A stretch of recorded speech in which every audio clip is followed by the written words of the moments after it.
and the rib. Many of us, the moment God has brought out that rib, we fall in love with the rib. And that person is incomplete. That person is not whole. So an ideal relationship should be two whole people coming to form a whole union.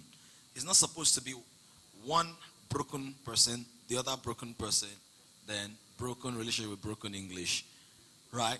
It's supposed to be two whole. So the person needs, not perfect, not necessarily perfect, but the person needs to heal. And heal independent of as much as possible. You know, there are times where the Lord will make it. But I'm saying if that's become a pattern, then that's what I will do. And I would also spend some time in prayer as well. You know, because I know that generally most men, especially decent men, when you're 27, 28, you're thinking, 30, 31, you're thinking about getting married. So I've seen the pattern. I will take some time out. I will refuse to be the counselor in that case. I'll be an intercessor, but not the one-to-one mentorship minister. So I don't become a minister when the minister too finds a major star.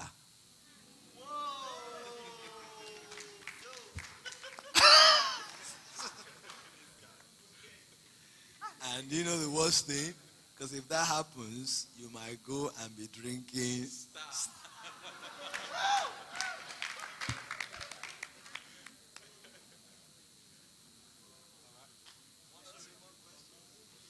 But the ladies are not really asking, isn't this interesting? The men are really on now. There's a lady at the back, because what usually happens now, they will now slide into DM of my wife's or say, I want to see you after these heavies. But depending, if the question is really, really personal, okay, And we now all know that these days, it happened to my friend, doesn't work anymore, so. I have a friend. Good afternoon. First off. So I didn't know I was coming here today, but just this morning I was thinking to myself that I've never had that period where I was single, so to speak. And you were saying how, yeah. So I was just thinking that in my mind, I can't say that I've really been in a relationship or I've actually been single, so to speak. But I'm coming to that place where I'm understanding that you can't continue, just guy after guy after guy after guy. I mean, it's overwhelming. Yeah? I'm coming to that space and I'm like, the next guy has to be the guy. But how do you stay sane? I mean, I was just telling my friend that you see very eligible men here and there. He's Christian, he's tall, he's dark, he's handsome, if that's what you're into. Or he checks boxes. So how do you stay sane when they're like everywhere?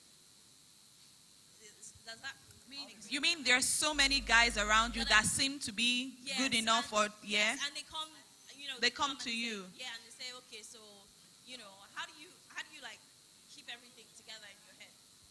Okay. Simply put, without getting too deep, you can sit down, please. Without getting too deep, conversations. You don't have to invest in anybody at this point. And that's the thing. The first thing is not, I've seen this guy, let's date. I've seen this guy, let's cut. No. Friend, one of my mentors taught me, a romantic relationship is just one of the many relationships that your life really needs.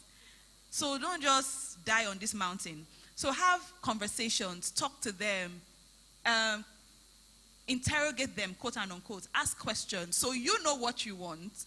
They have seen fine girl, they want fine girl, that's their business. But you know what you want. So you're asking questions targeted at what you want, the picture you have seen. And so the first question is actually, do you have the right picture at this point? What do you really want? So as you're asking the questions, they all look good from a distance, but I promise you that when they come closer, you're going to be Xing some things out. Doesn't mean that they are bad guys, but it just means they're not good for you and where you are and where you're going. So like Pastor was saying earlier, don't ask the questions just based on who you are now.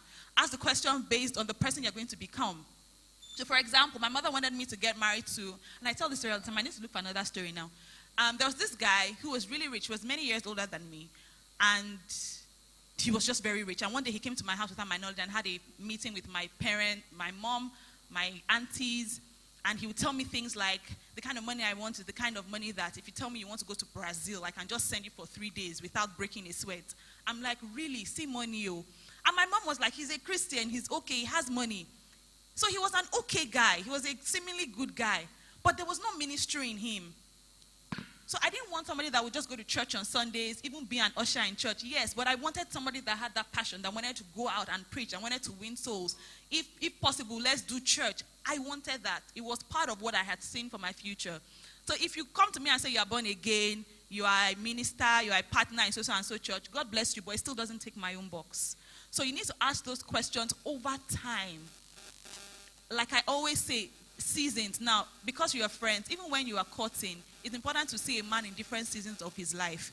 Don't be hooked on the next person I date or court must be the next person I get married to. It's good. It's a good desire. But like this example right before you has given, my husband told me about the dates he was going to get married to his ex. 11th of June, 2000 and something. I don't remember and I don't need to.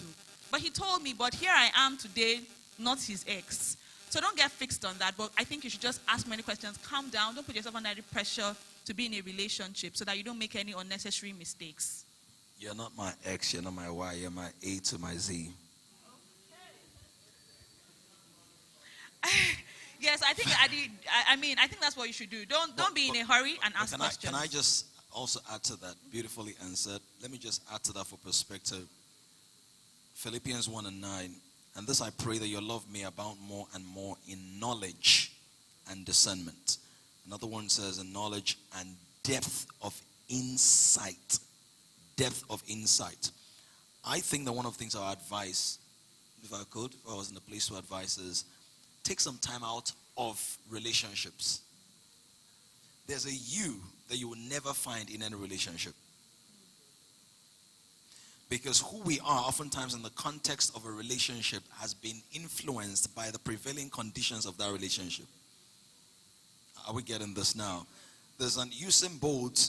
You can't see the fatherhood of Usain Bolt on the track when he's running at the Olympics. You will never see that aspect. But he's a father, or let's use Kobe Bryant, who passed some weeks ago, about 2 Sundays ago. It was such a father, had all these girls and daughters and all. But once you put him about on the court, so I believe that there are aspects of us that God would have us come face to face with. When God dealt with Jacob, River Jabbok, Genesis 26, he was not with his family. He was not there. So I think it might be 3 months. You're just saying to yourself, next 3 months, I'm not befriending anybody. I want to befriend who I am in Christ. So that you can see clearly, because there's a way you've been trained to see in relationships. There are things you've learned, things you've picked up, there are idiosyncrasies you've adopted, and they've become a part of you. And you might even struggle to let go of attention because you are sort of like used to it. Yeah. Are you saying something? No, let me know, because it's conversational here. Feel that. So what you were saying about staying away for a couple of months, I am currently doing that. All right. Which is where I was coming from. Okay. So the question really is, how do you stay sane? Now, where I'm trying to hit the nail on the head is, so I had broken up with my last relationship and said, okay, you know what, I'm no longer doing this anymore. Like, I really actually want to stay in that place where I'm working on myself, in preparation for marriage and like for the next phase of my life and things like that. I understand that there has to be, you have to put the pressure away, even when your parents are coming or it looks like, okay, you're about that age or whatever. So my question is, staying sane. What do you mean by sane? Okay. So there's societal pressure, there's all of these things, but you're trying to keep all of that away